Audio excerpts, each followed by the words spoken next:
6th of May world asthma day. আমরা যদি সারা বিশ্বে দেখি ওয়ার্ল্ড অ্যাজমা ডেটা কেন আলাদা করে সেলিব্রেট করা হয়, শুধুমাত্র বাংলাদেশে না, বিশ্বব্যাপী অ্যাজমার যে প্রবণতা বা অ্যাজমা যে রোগটা, এটা কিন্তু অনেকাংশেই বেড়েছে ছোট থেকে একদম বৃদ্ধ বয়স পর্যন্ত। একটা সময় ছিল যে এটা শুধু বৃদ্ধ বয়সের অসুখ, কিন্তু এখন অনেক ছোট বাচ্চাদের, শিশুদেরই জন্মের পর থেকে অ্যাজমার টেন্ডেন্সিটা হয়। বিশেষজ্ঞরা বলছেন যে এর ব্যাকগ্রাউন্ডে আমাদের যে বাতাসের পলিউশন, একই সাথে আমাদের চারিদিকে এনভায়রনমেন্ট পলিউশন, এটার জন্য খুবই ইম্প্যাক্ট ফেলছে স্পেসিফিক্যালি বাংলাদেশে। সো আপনার বাতাস যখন কোনো কারণে দূষিত হবে এবং বিভিন্ন ধরনের ডাস্ট এবং অন্যান্য যে রেণুটেণুগুলো, ভাইরাস, ব্যাকটেরিয়া যখন থাকবে, তখন কিন্তু আসলে অনেক বেশি অসুবিধা হবে এই অ্যাজমা রোগীদের জন্য।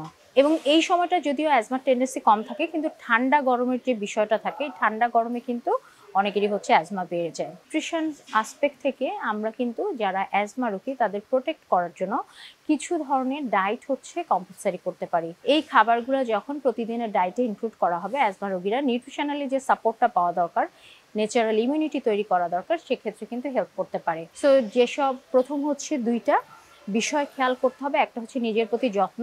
যারা অ্যাজমা রোগী তারা এই সময় যেহেতু বাইরে পলিউশন, ধুলা, এগুলোর বিষয় আছে, তারা যদি সেই সময়টা মাস্ক ব্যবহার করেন বাইরে যখন যাচ্ছেন, তাহলে এটা যেমন তাদের জন্য ভালো, একই সাথে হাত মুখ ধুয়ে ফেলা বাইরে থেকে এসে, অথবা ধুলার মধ্যে কম যাওয়া, অথবা যেখানে অ্যাভয়েড করার অপশান আছে সেখানে এসির মধ্যে থাকার চেষ্টা করা, কিন্তু সেখানেও খেয়াল করতে হবে যে এসির মধ্যেও যেন ডাস্ট না থাকে। আর পরবর্তীতে নিউট্রিশনাল সাপ্লিমেন্ট হিসেবে হোল গ্রেন যে ডায়েট, হোল গ্রেন যে ফুড, এটার সাথে এই কমপ্লেক্স কার্বোহাইড্রেটের সাথে ডিফারেন্ট ফার্স্ট ক্লাস প্রোটিন থাকতে হবে। ভিটামিন ডি খুবই প্রয়োজনীয় অ্যাজমা রোগীদের জন্য।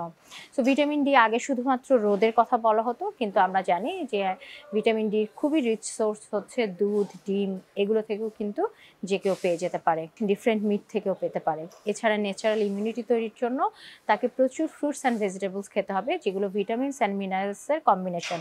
এই ভিটামিনস, মিনারেলস স্পেসিফিক্যালি আমরা যদি দেখি যে ভিটামিন এ, বি, সি এবং ই কে, এগুলো ইমিউনিটি বিল্ড আপ করতে অ্যাজমা রোগীদের জন্য হেল্প করে। আপনাকে ইনহেল করতে হবে ভালো বাতাস, আপনাকে খেতে হবে right and appropriate nutrition rich food, এবং সবশেষে নিজের প্রতি যত্নশীল হতে হবে। যারা অ্যাজমা রোগী তাদের সবার জন্য শুভকামনা থাকলো।